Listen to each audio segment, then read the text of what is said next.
ಆತ್ಮೀಯ ವಿದ್ಯಾರ್ಥಿಗಳೇ, ಇವತ್ತು 7ನೇ ತರಗತಿಯ ಸಮಾಜ ವಿಜ್ಞಾನದ ಮೊದಲ ಪಾಠ ವಿಜಯನಗರದ ಅರಸು ಮನೆತನಗಳು ಎಂಬ ಪಾಠವನ್ನು ಅಭ್ಯಾಸ ಮಾಡೋಣ.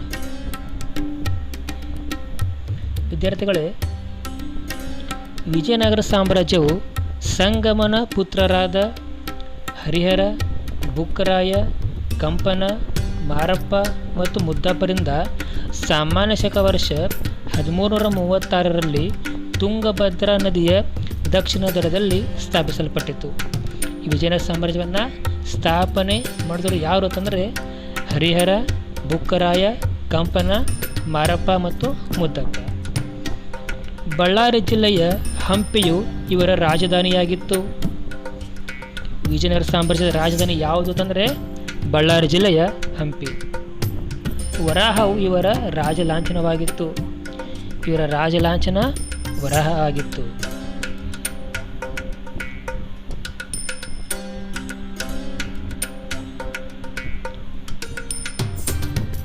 ವಿದ್ಯಾರ್ಥಿಗಳೇ, ಸಾಮಾನ್ಯ ಶಕ ವರ್ಷ 1336ರಿಂದ 1646ರವರೆಗೆ ವಿಜಯನಗರ ಸಾಮ್ರಾಜ್ಯವನ್ನು ಸಂಗಮ ವಂಶ, ಸಾಳ್ವ ವಂಶ, ತುಳುವ ವಂಶ, ಅರವೀಡು ಎಂಬ 4 ವಂಶಗಳು ಆಳ್ವಿಕೆ ಮಾಡಿದವು.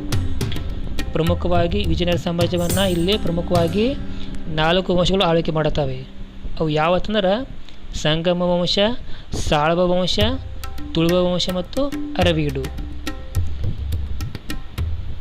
ಈಗ ಮೊದಲಾಗಿ ಸಂಗಮ ವಂಶ ಬಗ್ಗೆ ತಿಳಿದುಕೊಳ್ಳೋಣ. ಸಂಗಮ ವಂಶ ಹರಿಹರ ಮತ್ತು ಬುಕ್ಕ. ಹರಿಹರನು ಈ ಮನೆತನದ ಮೊದಲ ಅರಸ. ಈತನು ತುಂಗಭದ್ರಾ ನದಿ ಪ್ರದೇಶಗಳ ಮೇಲೆ ಹಿಡಿತ ಸಾಧಿಸಿದನು. ತನ್ನ ರಾಜ್ಯವನ್ನು ಪಶ್ಚಿಮದಲ್ಲಿ ಕೊಂಕಣ ತೀರ ಪ್ರದೇಶದವರೆಗೂ, ಪೂರ್ವದಲ್ಲಿ ನೆಲ್ಲೂರು ಮತ್ತು ಕಡಪಗಳವರೆಗೂ, ಉತ್ತರದಲ್ಲಿ ಕೃಷ್ಣಾ ನದಿ ಹಾಗೂ ದಕ್ಷಿಣದಲ್ಲಿ ಕಾವೇರಿ ನದಿಯವರೆಗೂ ವಿಸ್ತರಿಸಿದನು. ಹೀಗೆ ಆರಂಭದಲ್ಲಿ ರಾಜ್ಯಕ್ಕೆ ಭದ್ರ ಬುನಾದಿ ಹಾಕಿದನು. ಈ ಹರಿಹರನು ಈ ಒಂದು ಸಂಗಮ ವಂಶದ ಮೊದಲ ಅರಸ ಅಥವಾ ವಿಜಯನಗರದ ಮೊದಲ ಅರಸ ಈ ಹರಿಹರ. ಇವನು ತುಂಗಭದ್ರಾ ನದಿಯ ಪ್ರದೇಶಗಳ ಮೇಲೆ ತನ್ನ ಹಿಡಿತವನ್ನು ಸಾಧಿಸ್ತಾನ. ಇವನು ತನ್ನ ರಾಜ್ಯವನ್ನು ಪಶ್ಚಿಮದಲ್ಲಿ ಕೊಂಕಣ ತೀರ ಪ್ರದೇಶದವರೆಗೆ ವಿಸ್ತರಿಸ್ತಾನೆ. ಪೂರ್ವದಲ್ಲಿ ನೆಲ್ಲೂರು ಮತ್ತು ಕಡಪಗಳವರೆಗೆ, ಉತ್ತರದಲ್ಲಿ ಕೃಷ್ಣಾ ನದಿ ಹಾಗೂ ದಕ್ಷಿಣದಲ್ಲಿ ಕಾವೇರಿ ನದಿಯವರೆಗೆ ವಿಸ್ತಾರ ಮಾಡ್ತಾನೆ. ಈ ರೀತಿ ಇವನು ವಿಜಯನಗರ ಸಾಮ್ರಾಜ್ಯಕ್ಕೆ ಒಂದು ಭದ್ರ ಬುನಾದಿ ಹಾಕಿ ಕೊಡುತ್ತಾನೆ. ಹರಿಹರನಿಗೆ ಪುತ್ರ ಸಂತಾನವಿಲ್ಲದ್ದರಿಂದ ಅವನ ಮರಣದ ನಂತರ ಸಹೋದರನಾದ ಬುಕ್ಕರಾಯ ಅಧಿಕಾರಕ್ಕೆ ಬಂದನು. ಈ ಹರಿಹರನಿಗೆ ಗಂಡು ಮಕ್ಕಳಿರಲಿಲ್ಲ. ಆದ ಕಾರಣ ಈ ಹರಿಹರನ ಮರಣಾನಂತರ ಆತನ ಸಹೋದರನಾಗಿರುವಂತಹ ಬುಕ್ಕರಾಯನು ಅಧಿಕಾರಕ್ಕೆ ಬಂದನು.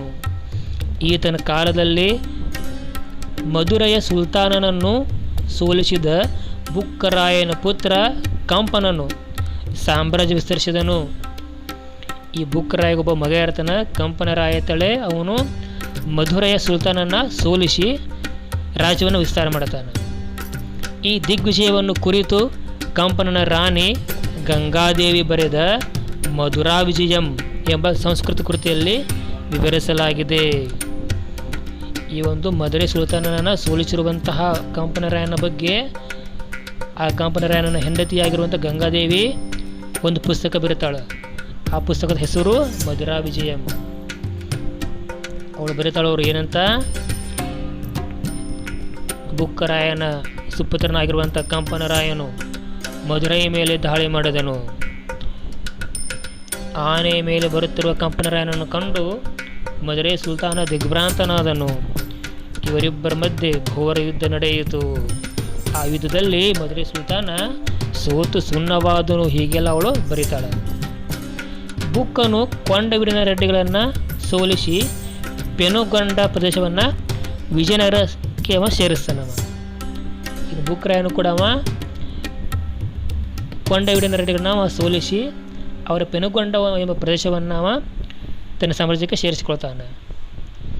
ಈತನು ಜೈನರು ಮತ್ತು ಶ್ರೀ ವೈಷ್ಣವರ ನಡುವೆ ಧಾರ್ಮಿಕ ಕಲಹವನ್ನು ಶಮನಗೊಳಿಸಿ ಸರ್ವಧರ್ಮ ಸಮನ್ವಯತೆಯನ್ನು ಎತ್ತಿ ಹಿಡಿದ ಬಗ್ಗೆ ಸಾಮಾನ್ಯ ಶಕ 1368 ಶ್ರವಣ ಬೆಳಗೊಳ ಶಾಸನ ವಿವರಣೆ ನೀಡುತ್ತದೆ.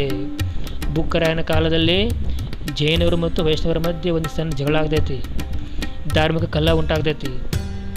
ಆ ಒಂದು ಧಾರ್ಮಿಕ ಕಲಹವನ್ನು ಈ ಬುಕ್ಕರಾಯನು ತುಂಬ ಜಾಣತನದಿಂದ ಶಮನಗೊಳಿಸ್ತಾನೆ.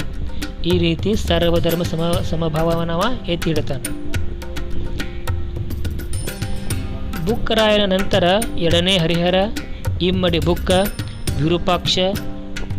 ಇಮ್ಮಡಿ ವಿರೂಪಾಕ್ಷ, ಒಂದನೇ ದೇವರಾಯ ಮತ್ತು ವೀರ ವಿಜಯರಾಯರು ಆಳಿದರು.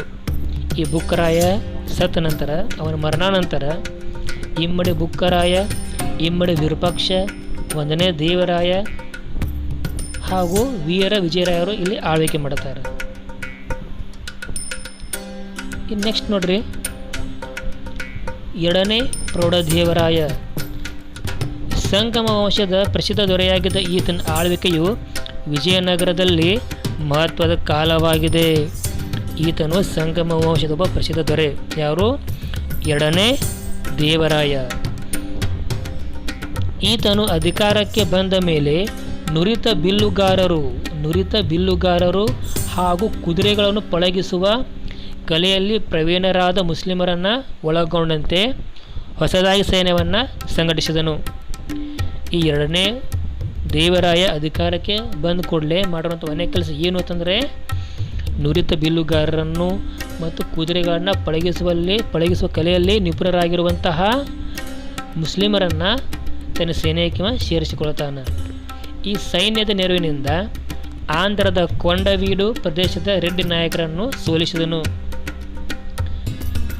ಬಹಮನಿ ಸುಲ್ತಾನ ಅಹಮದ್ ಶಾನೊಂದಿಗೆ ಕಾದಾಡಿ ಪ್ರಸಿದ್ಧವಾದ ಮುದಗಲಕೋಟೆ, ರಾಯಚೂರು ಹಾಗೂ ಬಂಕಾಪುರಗಳನ್ನು ಸೇರಿಸಿಕೊಂಡನು.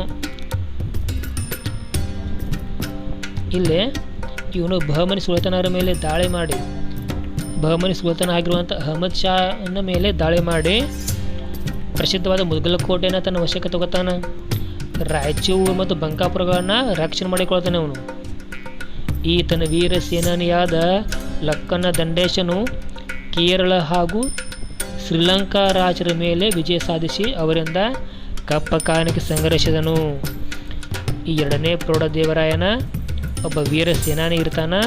ಅವ ಯಾರು ಅಂತಂದರೆ ಲಕ್ಕನ ದಂಡೇಶ. ಈ ಲಕ್ಕನ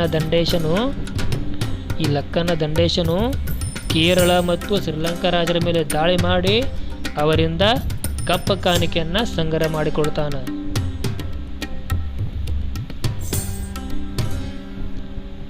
ಸರ್ವಧರ್ಮ ಸಹಿಷ್ಣುವಾಗಿದ್ದ ಪ್ರೌಢದೇವರಾಯನು ರಾಜಧಾನಿಯಲ್ಲಿ ಜೈನ ಹಾಗೂ ವೈಷ್ಣವ ದೇವಾಲಯಗಳನ್ನು ನಿರ್ಮಿಸಿದನು. ಈ ಪ್ರೌಢದೇವರಾಯನು ಕೂಡ ಸರ್ವಧರ್ಮ ಸಹಿಷ್ಣು ಆಗಿದ್ದ. ಎಲ್ಲ ಧರ್ಮಗಳನ್ನು ಸಮಾನವಾಗಿ ಇವನು ಕಾಣ್ತಿದ್ದ. ಅಲ್ಲದೆ ಮಸೀದಿಗಳನ್ನು ಕೂಡ ನಿರ್ಮಾಣ ಮಾಡಿಕೊಳ್ಳಲು ಅವಕಾಶ ಮಾಡಿಕೊಡ್ತಾನವ. ಯಾರು? ಎರಡನೇ ಪ್ರೌಢದೇವರಾಯ. ಈತನ ಆಸ್ಥಾನದಲ್ಲಿ ತೆಲುಗು ಕವಿಯಾಗಿರುವಂತಹ ಶ್ರೀನಾಥ, ಸಂಸ್ಕೃತ ವಿದ್ವಾಂಸ ಡಿಂಡಿಮ ಮತ್ತು ಕನ್ನಡ ಕವಿ ಹಾಗೂ ಮಂತ್ರಿಯಾಗಿದ್ದ ಲಕ್ಕನ ದಂಡೇಶ ಮುಂತಾದವರು ಆಶ್ರಯ ಪಡೆದಿದ್ದರು. ಈ ಪ್ರೌಢದೇವರ ಆಸ್ಥಾನದಾಗ ತೆಲುಗು ಕವಿ ಶ್ರೀನಾಥ್ ಇದ್ದ, ಸಂಸ್ಕೃತ ವಿದ್ವಾಂಸ ಡಿಂಡಿಮ ಇದ್ದ ಮತ್ತು ಕನ್ನಡ ಕವಿ ಮತ್ತು ವೀರ ಸೇನಾನಿಯಾಗಿರುವಂಥ ವೀರ ಮಂತ್ರಿಯಾಗಿರುವಂತಹ ಲಕ್ಕನ ದಂಡೇಶ ಆಶ್ರಯ ಪಡೆದಿದ್ದರು. ಪ್ರೌಢದೇವರಾಯನ ಕಾಲದಲ್ಲಿ ವೀರಶೈವ ಧರ್ಮ ಪುನರುಜ್ಜೀವನ ಕಂಡಿತು. ಇನ್ನು ಪರ್ಷಿಯಾದ ರಾಯಭಾರಿ ಅಬ್ದುಲ್ ರಜಾಕನು ಪ್ರೌಢದೇವರಾಯನ ಕಾಲದಲ್ಲಿ ವಿಜಯನಗರವನ್ನು ಸಂದರ್ಶಿಸಿ, ಅಂದರೆ ಪ್ರೌಢದೇವರಾಯನ ಕಾಲದಾಗ ಪರ್ಷಿಯಾದ ರಾಯಭಾರಿ ಆಗಿರುವಂಥ ಅಬ್ದುಲ್ ರಜಾಕ ವಿಜಯನಗರ ಸಾಮ್ರಾಜ್ಯಕ್ಕೆ ಭೇಟಿ ಕೊಡ್ತಾನೆ. ಭೇಟಿ ಕೊಟ್ಟು ಇಲ್ಲಿ ಹೇಳ್ತಾನ ನೋಡ್ರಿ, ಏನು ಹೇಳ್ತಾನ: ವಿಜಯನಗರದಂಥ ಸಂಪದ್ಭರಿತ ರಾಜಧಾನಿಯನ್ನು ನನ್ನ ಕಣ್ಣುಗಳು ಮೊದಲ ಬಾರಿ ನೋಡುತ್ತಿವೆ. ನಗರಕ್ಕೆ 7 ಕೋಟೆಗಳ ಆವರಣವಿದೆ. ರಾಯನ ಸೇನೆ ಲಕ್ಷಾವಧಿ ಸಂಖ್ಯೆಯಲ್ಲಿದೆ ಎಂದು ವರ್ಣಿಸಿದ್ದಾನೆ. ಈ ಪರ್ಷಿಯಾದ ರಾಯಭಾರಿ ಅಬ್ದುಲ್ ರಜಾಕವ ವಿಜಯನಗರಕ್ಕೆ ಬಂದ ಕೂಡಲೇ ಅವನಿಗೆ ಆಶ್ಚರ್ಯ ಆಗ್ತವನಿಗೆ, ಅದ್ಭುತ ಆಗ್ತೈತಿ. ಅಬ್ಬಬ್ಬ ಅಂತನವ. ಯಾಕಂದ್ರೆ ಈ ವಿಜಯನಗರ ಸಾಮ್ರಾಜ್ಯಷ್ಟು ಸಂಪದ್ಭರಿತವಾದ ಒಂದು ರಾಜಧಾನಿ ಆಗಿರ್ತವಾಗ. ಆ ಒಂದು ನಗರಕ್ಕೆ ಸುಮಾರು 7 ಕೋಟಿಗಳ ಒಂದು ಆವರಣ ಐತಿ ಅಂತ ಹೇಳ್ತಾನವ.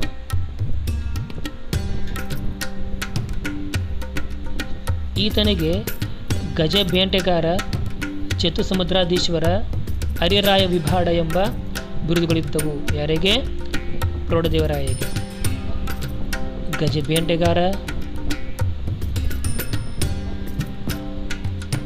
ಬೇಟೆಗಾರ, ಚತುಸಮುದ್ರಾಧೀಶ್ವರ, ಹರಿರಾಯ ವಿಭಾಡ ಎಂಬ ಬಿರುದುಗಳು ಇವನಿಗೆ ಇದ್ದವು.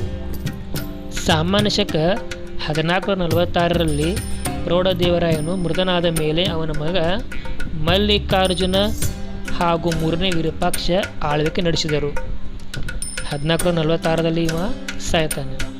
ಮರಣ ಹೊಂದಿದ ನಂತರ ಅವನ ಮಕ್ಕಳಾಗಿರುವಂತಹ ಮಲ್ಲಿಕಾರ್ಜುನ ಮತ್ತು 3ನೇ ವಿರೂಪಾಕ್ಷ ಆಳ್ವಿಕೆ ಮಾಡುತ್ತಾರೆ. ಇವರು ದುರ್ಬಲರಾಗಿದ್ದರಿಂದ ಪ್ರಬಲ ಸೇನಾನಿಯಾದ ಸಾಳುವ ನರಸಿಂಹನು ರಾಜಧಾನಿಯನ್ನು ವಶಪಡಿಸಿಕೊಂಡನು. ಇವರಿಬ್ಬರೂ ಅಸಮರ್ಥರಿರ್ತಾರೆ. ಆ ಒಂದು ಕಾರಣದಿಂದ ಪ್ರಬಲ ಸೇನಾನಿಯಾಗಿರುವಂತಹ ಸಾಳುವ ನರಸಿಂಹನು ರಾಜಧಾನಿಯನ್ನು ವಶಪಡಿಸಿಕೊಂಡನು.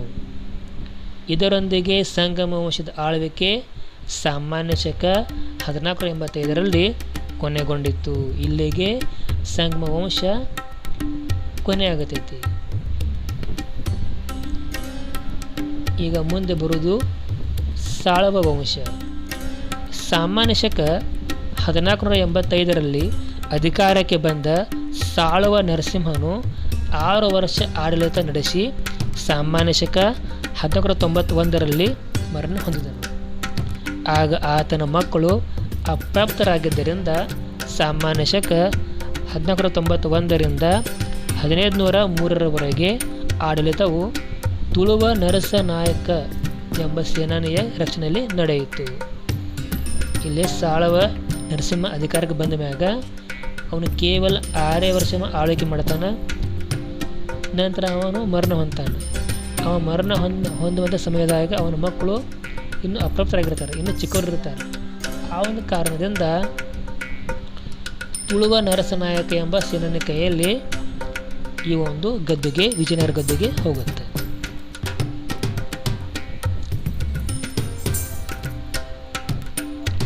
ತುಳುವ ವಂಶ ಸಾಮಾನ್ಯ ಶಕ 1505ರಲ್ಲಿ ತುಳುವ ನರಸನಾಯಕನ ಮಗ ವೀರ ನರಸಿಂಹನು ತುಳುವ ಮನೆತನದ ಆಳ್ವಿಕೆ ಪ್ರಾರಂಭಿಸಿದನು.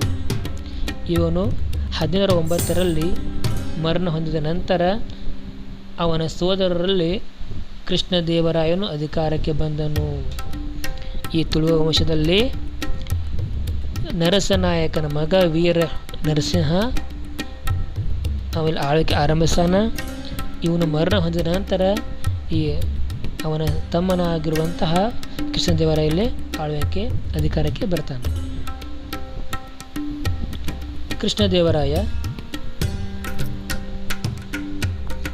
ಕೃಷ್ಣದೇವರಾಯನು ವಿಜಯನಗರ ಅರಸರಲ್ಲಿ ಪ್ರಸಿದ್ಧ ದೊರೆಯಾಗಿದ್ದನು. ಅಧಿಕಾರಕ್ಕೆ ಬಂದ ಹೊಸದರಲ್ಲಿ ಈತನು ಅನೇಕ ಬಂಡಾಯಗಳನ್ನು ಎದುರಿಸಬೇಕಾಯಿತು. ಈ ಕೃಷ್ಣದೇವರಾಯ ವಿಜಯನಗರ ಅರಸರಲ್ಲಿ ಒಬ್ಬ ಪ್ರಸಿದ್ಧ ದೊರೆ. ಇವನ ಅಧಿಕಾರಕ್ಕೆ ಬಂದ ಕೂಡಲೇ ಸಾಕಷ್ಟು ಜನ ರಾಜರು ಬಂಡಾಯ ಹೇಳ್ತಾರೆ. ಈ ಕೃಷ್ಣದೇವರಾಯನ ಬಗ್ಗೆ ಒಬ್ಬ ಇತಿಹಾಸಕಾರ ಅದನ್ನು ರಾಬರ್ಟ್ ಸಿವೆಲ್ ಅಂತ ಏನು ಹೇಳ್ತಾನೆ ನೋಡ್ರಲ್ಲೇ. ಕೃಷ್ಣದೇವರಾಯನು ಅಸಾಮಾನ್ಯ ಪರಾಕ್ರಮಿ, ಚತುರ ಸೇನಾನಿ, ರಾಜತಾಂತ್ರಿಕ ನಿಪುಣನಾಗಿದ್ದನು. ಕೃಷ್ಣದೇವರಾಯನು ಶತ್ರುಗಳನ್ನು ಸದೆಬಡಿದು ದಕ್ಷಿಣ ಭಾರತದಲ್ಲಿ ವಿಜಯನಗರ ಸಾಮ್ರಾಜ್ಯವನ್ನು ವಿಸ್ತರಿಸುತ್ತಲೇ ಹೇಳ್ತಾನೆ. ಅಂತಂದ್ರೆ ರಾಬರ್ಟ್ ಸಿವೆಲ್ ಪ್ರಕಾರ ಹೇಳ್ತಾನೆ, ಕೃಷ್ಣದೇವರಾಯ ಅಸಾಮಾನ್ಯ ಪರಾಕ್ರಮಿಯಾಗಿದ್ದ, ಚತುರ ಸೇನಾನಿಯಾಗಿದ್ದ, ರಾಜತಾಂತ್ರಿಕ ನಿಪುಣನಾಗಿದ್ದ. ಕೃಷ್ಣದೇವರಾಯನು ಶತ್ರುಗಳನ್ನು ಸದೆಬಡಿದು ದಕ್ಷಿಣ ಭಾರತದಲ್ಲಿ ವಿಜಯನಗರ ಸಾಮ್ರಾಜ್ಯವನ್ನು ವಿಸ್ತಾರ ಮಾಡಿದ ಹೇಳ್ತಾನವ. ಕೃಷ್ಣದೇವರಾಯನು ಸಾಮಾನ್ಯ ಶಕ 1510ರಲ್ಲಿ ಉಮ್ಮತ್ತೂರಿನ ಪಾಳೆಗಾರ ಗಂಗರಾಜನಿಂದ ಶಿವನಸಮುದ್ರ ಕೋಟೆಯನ್ನು ವಶಪಡಿಸಿಕೊಂಡನು. ನಂತರ ರಾಯಚೂರು ಕೋಟೆಯನ್ನು ಗೆದ್ದನು. ಬಿಜಾಪುರದ ಸುಲ್ತಾನನಿಂದ ಗೋವೆಯನ್ನು ವಶಪಡಿಸಿಕೊಳ್ಳುವಲ್ಲಿ ಪೋರ್ಚುಗೀಸರಿಗೆ ಸಹಾಯ ಮಾಡಿದನು. ಸಾಮಾನ್ಯ ಶಕ 1513ರಲ್ಲಿ ಉದಯಗಿರಿ ಕೋಟೆಯನ್ನು, ಸಾಮಾನ್ಯ ಶಕ 1518ರಲ್ಲಿ ಕಳಿಂಗದ ದೊರೆ ಗಜಪತಿ ಪ್ರತಾಪರುದ್ರನನ್ನು ಸೋಲಿಸಿ ರಾಜಧಾನಿ ಕಟಕನ್ನು ವಶಪಡಿಸಿಕೊಂಡನು ಹಾಗೂ ಗಜಪತಿಯ ಮಗಳಾದ ಜಗನ್ಮೋಹಿನಿಯನ್ನು ಮದುವೆಯಾದನು. ಯಾರು? ಕೃಷ್ಣದೇವರಾಯ. ಇವನು 1510ರಲ್ಲಿ ಉಮ್ಮತ್ತೂರಿನ ಪಾಳೆಗಾರ ಮೇಲೆ ದಾಳಿ ಮಾಡಿ, ಗಂಗರಾಜನ ಮೇಲೆ ದಾಳಿ ಮಾಡಿ ಶಿವನಸಮುದ್ರ ಕೋಟೆಯನ್ನು ತನ್ನ ವಶಕ್ಕೆ ತಗೋತಾನೆ. ರಾಯಚೂರು ಕೋಟೆನ ಗೆದ್ದುಕೊತಾನೆ. ಬಿಜಾಪುರ ಸುಲ್ತಾನನಿಂದ ಗೋವಾವನ್ನು ವಶಪಡಿಸಿಕೊಳ್ಳಾಕ ಪೋರ್ಚುಗೀಸರಿಗೆ ಸಹಾಯ ಮಾಡ್ತಾನೆ. ನಂತರ ಉದಯಗಿರಿ ಕೋಟೆಯನ್ನು ತನ್ನ ವಶಕ್ಕೆ ತಗೋತಾನೆ. ಕಳಿಂಗದ ದೊರೆ ಗಜಪತಿ ಪ್ರತಾಪರುದ್ರನನ್ನು ಸೋಲಿಸಿ ಅವನ ರಾಜಧಾನಿಯಾಗಿರುವಂಥ ಕಟಕನ್ನು ತನ್ನ ವಶಕ್ಕೆ ತಗೊಂಡು ಅವನ ಮಗಳಾಗಿರುವಂಥ ಜಗನ್ಮೋಹಿನಿಯನ್ನು ಮದುವೆಯಾಗ್ತಾನೆ. ಇದೆಲ್ಲ ಏನಂದ್ರೆ ಕೃಷ್ಣದೇವರಾಯನ ಕಾಲದಲ್ಲಿ ಇರುವಂಥ ಒಂದು ವಿಜಯನಗರ ಸಾಮ್ರಾಜ್ಯ. ಇದೆಲ್ಲ ಭಾಗ.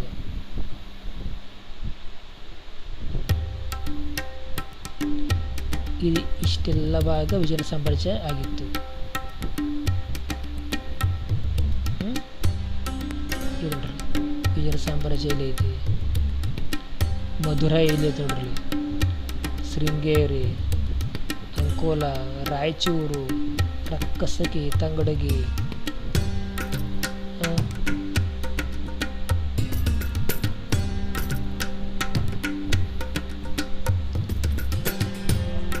ಸಾಮಾನ್ಯ ಶಕ 1522ರಲ್ಲಿ ಆದಿಲ್ ಶಾಹಿ ದೊರೆ ಇಸ್ಮಾಯಿಲ್ ಆದಿಲ್ ಶಾನಿಂದ ರಾಯಚೂರನ್ನು ಮತ್ತೆ ವಶಪಡಿಸಿಕೊಂಡನು. ಮತ್ತೊಮ್ಮೆ ಆದಿಲ್ ಶಾ ದೊರೆ ಮೇಲೆ ದಾಳಿ ಮಾಡಿ ರಾಯಚೂರು ಕೋಟೆ ಮತ್ತೊಮ್ಮೆ ವಾಪಸ್ ತಗೋತಾನೆ. ಮುಂದುವರೆದು ಕಲಬುರಗಿ, ಬೀದರ್ ಕೋಟೆಗಳನ್ನು ವಶಪಡಿಸಿಕೊಂಡನು. ಕಲಬುರಗಿ ಕೋಟೆಯನ್ನು ಗೆಲ್ಕೋತಾನೆ. ಬೀದರ್ ಕೋಟೆಯನ್ನು ಕಸ್ಕೋತಾನೆ.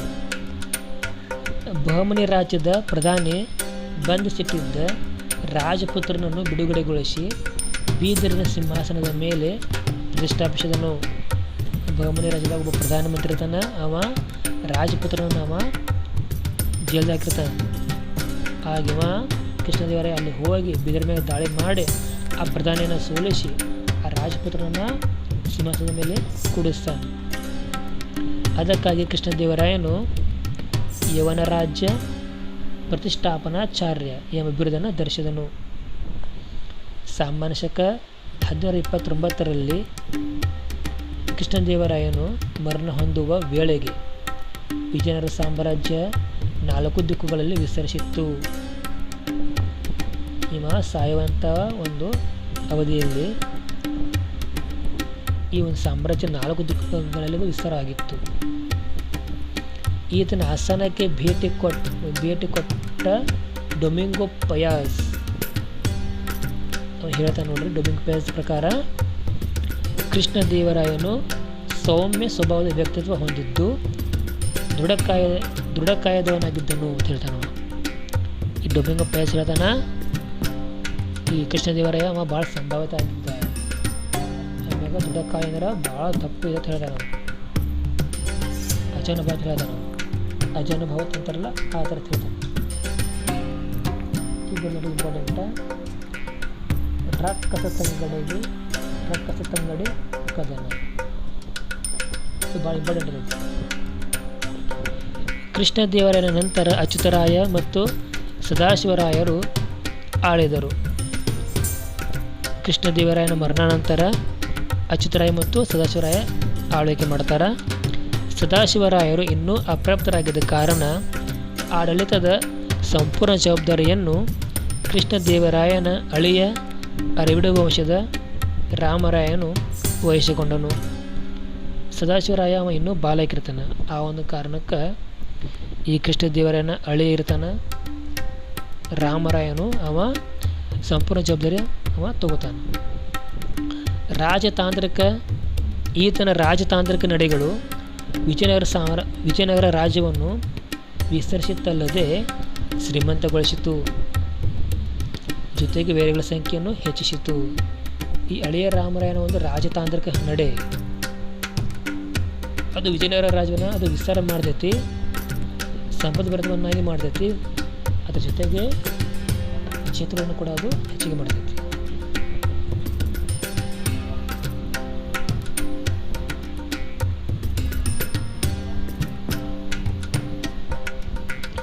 ದಖನ್ನಿನ ಸುಲ್ತಾನರ ರಾಜ್ಯಗಳು ಆಗಾಗ ನಡೆಸುತ್ತಿದ್ದ ದಾಳಿಯ ಪ್ರತೀಕಾರವಾಗಿ ರಾಮರಾಯನು ವಿಜಾಪುರ ಹಾಗೂ ಗೋಲ್ಕೊಂಡ ರಾಜ್ಯಗಳ ಪ್ರದೇಶಗಳನ್ನು ವಶಪಡಿಸಿಕೊಂಡದ್ದು ಕದನಕ್ಕೆ ಪ್ರಚೋದನೆ ನೀಡಿದವು. ಈ ದಖನ್ದಾಗ ಪ್ರಮುಖವಾಗಿ 5 ಜನ ಸುಲ್ತಾನರು ಇರ್ತಾರೆ. ಅವರು ಆಗಾಗ ವಿಜಯನಗರ ಮೇಲೆ ಅವರು ದಾಳಿ ಮಾಡ್ತಿರ್ತಾರೆ. ಏನು ಅದಕ್ಕೊಂದು ಪ್ರತೀಕಾರವಾಗಿ ಈ ರಾಮರಾಯನು ವಿಜಾಪುರ ಮತ್ತು ಗೋಲ್ಕೊಂಡ ರಾಜ್ಯಗಳ ಪ್ರದೇಶಗಳನ್ನು ತನ್ನ ವಶಕ್ಕೆ ತಗೋತಾನೆ. ಇದು ರಕ್ಕಸತ್ತ ನಡೆಯುವುದನ್ನು ಆಗಾಗ ಮುಖ್ಯವಾದ ಕಾರಣ. ವಿಜಯನಗರ ಸಾಮ್ರಾಜ್ಯದ ಏಳಿಗೆ ಹಾಗೂ ಸಮೃದ್ಧಿಯ ಬಗ್ಗೆ ಮತ್ಸರ ಹಾಗೂ ದ್ವೇಷಗಳನ್ನು ಹೊಂದಿದ್ದ ಸುಲ್ತಾನರು ತಮ್ಮ ರಾಜಕೀಯ ಭಿನ್ನಾಭಿಪ್ರಾಯಗಳನ್ನು ಮರೆತು ಒಂದಾದರು. ಈ ಹಿಂದೆ ಈ 5 ಜನ ಶಾಹಿ ಸುಲ್ತಾನರು ಒಬ್ಬರ ಕಟ್ರೆ ಒಟ್ಟು ಒಬ್ರಿಗೆ ಆಗ್ತಿರಂಗಿಲ್ಲ. 5 ಜನ ಒಬ್ಬರ ಕಟ್ರೆ ಒಟ್ಟು ಒಬ್ರಿಗೆ ಆಗ್ತಿರಂಗಿಲ್ಲ. ಆದರೆ ಇಲ್ಲಿ ಏನಪ್ಪ ಅಂದ್ರೆ ಈ ಒಂದು ವಿಜಯನಗರ ಸಾಮ್ರಾಜ್ಯದ ಒಂದು ಏಳಿಗೆಯನ್ನು, ಸಮೃದ್ಧಿಯನ್ನು, ಅಲ್ಲಿ ಇರುವಂಥ ಸಂಪತ್ತನ್ನು ನೋಡಿ ಅವ್ರಿಗೆ ಹೊಟ್ಟೆಗೆ ಹೆಚ್ಚಾಗ್ತೈತಿ. ಹೀಗಾಗಿ ಅವರು ತಮ್ಮ ದ್ವೇಷನ ಮರೆತು ಅಟ್ಟರು ಅವರು ಒಂದಾಗ್ತಾರೆ. ಸಾಮಾನ್ಯ ಶಕ 1765 ಜನವರಿ 23ರಂದು ದಕ್ಕನಿನ ಸುಲ್ತಾನರ ಒಕ್ಕೂಟ ಸೈನ್ಯಕ್ಕೂ ಹಾಗೂ ವಿಜಯನಗರ ಸೈನ್ಯಕ್ಕೂ ಕೃಷ್ಣಾ ನದಿ ದಂಡೆ ಮೇಲೆ ನಡೆದ ರಾಕ್ಷಸ ತಂಗಡಿ ಯುದ್ಧದಲ್ಲಿ ರಾಮರಾಯನು ಹತನಾದನು. ಸಾಮಾನ್ಯ ಶಕ 1765 ಜನವರಿ 23ರಂದು ರಾಕ್ಷಸ ತಂಗಡಿ ಯುದ್ಧ ಆಗೈತಿ. ಆ ಯುದ್ಧದಾಗ ರಾಮರಾಯ ಹತಾದ ಅಂದ್ರೆ ಅವ ಸಾಯ್ತಾನ. ಹತನಾದ ಅಂತಂದ್ರೆ ಅವ ಸಾಯ್ತಾನ. ಗೆದ್ದ ಸುಲ್ತಾನರು ವಿಜಯನಗರವನ್ನು ಲೂಟಿ ಮಾಡಿದರು. ರಣರಂಗದಿಂದ ಪಲಾಯನಗೆದ್ದ ರಾಮರಾಯನ ಮಕ್ಕಳಾದ ತಿರುಮಲ ಹಾಗೂ ವೆಂಕಟರು ಪೆನಕೊಂಡಕ್ಕೆ ಓಡಿ ಹೋದರು. ಇಲ್ಲಿ ರಾಮರಾಯ ಸಾಯ್ತಾನ. ಸತ್ಮ್ಯಾಗ ಇಡೀ ವಿಜಯನಗರ ಸಾಮ್ರಾಜ್ಯನ ಅವರು ಆ ಸುಲ್ತಾನರು ಲೂಟಿ ಮಾಡ್ತಾರವರು. ಈ ರಾಮರಾಯನ ಮಕ್ಕಳಾಗಿರುವಂಥ ತಿರುಮಲ ಮತ್ತು ವೆಂಕಟರು ಅವರು ಓಡಿ ಹೋಗ್ತಾರವರು. ಮುಂದೆ ಪೆನುಗೊಂಡ, ಚಂದ್ರಗಿರಿ, ವೆಲ್ಲೂರುಗಳನ್ನು ರಾಜಧಾನಿಯನ್ನಾಗಿ ಮಾಡಿಕೊಂಡ ಅರವಿಡು ವಂಶಜರು ಸಾಮಾನ್ಯ ಶಕ 1770ರಿಂದ 1646ರವರೆಗೆ ಆಡಳಿತ ನಡೆಸಿದರು. ಇವರಿಬ್ಬರು ಮುಂದೆ ಚಂದ್ರಗಿರಿ, ಪೆನುಗೊಂಡ ಮತ್ತು ವೆಲ್ಲೂರುಗಳನ್ನು ರಾಜಧಾನಿಯನ್ನಾಗಿ ಇವರು ಮಾಡಿಕೊಂಡು ಆಳ್ವಿಕೆ ಮಾಡ್ತಾರೆ. ಈ ಯುದ್ಧದ ಪರಿಣಾಮವಾಗಿ ಕರ್ನಾಟಕದಲ್ಲಿ ಮೈಸೂರು, ಕೆಳದಿ, ಚಿತ್ರದುರ್ಗ, ಯಲಹಂಕ ಮತ್ತು ಸೂರಪುರ ಮುಂತಾದ ನಾಯಕರು ಮತ್ತು ಪಾಳೆಗಾರರು ಸ್ವತಂತ್ರರಾದರು. ಈ ಮೈಸೂರು, ಕೆಳದಿ, ಚಿತ್ರದುರ್ಗ, ಯಲಹಂಕ, ಸೂರಪುರ ನಾಯಕರು ಇವರು ಈ ಮುಂಚೆ ವಿಜಯನಗರದ ಒಂದು ಅಧೀನ ಅರಸರಿರ್ತಾರೆ. ವಿಜಯನಗರ ಸಾಮ್ರಾಜ್ಯ ಸಂಪೂರ್ಣವಾಗಿ ಸೋದ ಮ್ಯಾಗ ಇವರೆಲ್ಲರೂ ಸ್ವತಂತ್ರ ಆಗ್ತಾರೆ.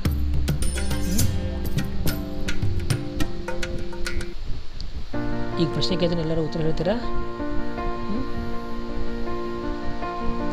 ನೋಡಿ, ಮೊದಲ ಪ್ರಶ್ನೆ, ವಿಜಯನಗರ ಸಾಮ್ರಾಜ್ಯದ ರಾಜಧಾನಿ ಯಾವುದು? ಬಾದಾಮಿ, ಹಂಪೆ, ಬನವಾಸಿ, ಮಳಕೀಡ. ಸರಿ ಉತ್ತರ ಯಾವುದು? ಹಂಪೆ. ಎರಡನೇ ಪ್ರಶ್ನೆ, ವಿಜಯನಗರ ಸಾಮ್ರಾಜ್ಯದ ರಾಜ್ಯ ಲಾಂಛನ ಯಾವುದಾಗಿತ್ತು? ಆಪ್ಷನ್ ಎ ವರಾಹ, ಆಪ್ಷನ್ 2 ಆನೆ, ಆಪ್ಷನ್ 3 ಹುಲಿ, ಆಪ್ಷನ್ 4 ಖಡ್ಗ, ಸೂರ್ಯ ಮತ್ತು ಅರ್ಧಚಂದ್ರ. ಸರಿ ಉತ್ತರ ಯಾವುದು? ಆಪ್ಷನ್ 1 ವರಾಹ. ಇನ್ನು ಮೂರನೇ ಪ್ರಶ್ನೆ, ಮಧುರಾ ವಿಜಯಂ ಈ ಕೃತಿಯನ್ನು ಬರೆದವರು ಯಾರು? Option 1 Kampanaraya, option 2 Harihara, option 3 Gangadevi, option 4 Krishnadevaraya. ಸರಿ ಉತ್ತರ ಯಾವುದು? ಆಪ್ಷನ್ 3 ಗಂಗಾದೇವಿ. ಇನ್ನು 4ನೇ ಪ್ರಶ್ನೆ, ಸಂಗಮ ವಂಶದ ಪ್ರಸಿದ್ಧ ಅರಸ ಯಾರು? ಸಂಗಮ ವಂಶದ ಪ್ರಸಿದ್ಧ ಅರಸ ಯಾರು? ಆಪ್ಷನ್ ಎ ಕೃಷ್ಣದೇವರಾಯ, ಆಪ್ಷನ್ 2 ಅಳಿಯ ರಾಮರಾಯ, ಆಪ್ಷನ್ 3 ಸದಾಶಿವರಾಯ, ಆಪ್ಷನ್ 4 ಎರಡನೇ ಪ್ರೌಢದೇವರಾಯ. ಯಾವುದು ಸರಿ ಉತ್ತರ? ಆಪ್ಷನ್ 4 ಎರಡನೇ ಪ್ರೌಢದೇವರಾಯ. ಇದು ಕೊನೆ ಪ್ರಶ್ನೆ, ವಿಜಯನಗರ ಸಾಮ್ರಾಜ್ಯದ ಯಾವ ಅರಸ ಯವನರಾಜ ಪ್ರತಿಷ್ಠಾಪನಾಚಾರ್ಯ ಎಂಬ ಬಿರುದು ಹೊಂದಿದ್ದನು? ವಿಜಯನಗರ ಸಾಮ್ರಾಜ್ಯದ ಯಾವ ಅರಸ ಯವನರಾಜ್ಯ ಪ್ರತಿಷ್ಠಾಪನಾಚಾರ್ಯ ಎಂಬ ಬಿರುದು ಹೊಂದಿದ್ದನು? Option 1 Aliya Ramaraya, option 2 Harihara, option 3 Krishnadevaraya, option 4 ಒಂದನೇ ಪ್ರೌಢದೇವರಾಯ. ಸರಿ ಉತ್ತರ ಯಾವುದು? ಆಪ್ಷನ್ 3 ಕೃಷ್ಣದೇವರಾಯ. ಓಕೆ, ನಿಮಗೇನಾದರೂ ಡೌಟ್ ಇದ್ದರೆ ದಯವಿಟ್ಟು ಕೇಳಿ. ಈ ವಿಡಿಯೋ ನಿಮ್ಗೆ ಇಷ್ಟ ಆಗಿದ್ದರೆ ದಯವಿಟ್ಟು ಲೈಕ್ ಆ್ಯಂಡ್ ಶೇರ್ ಮಾಡಿ. Thank you.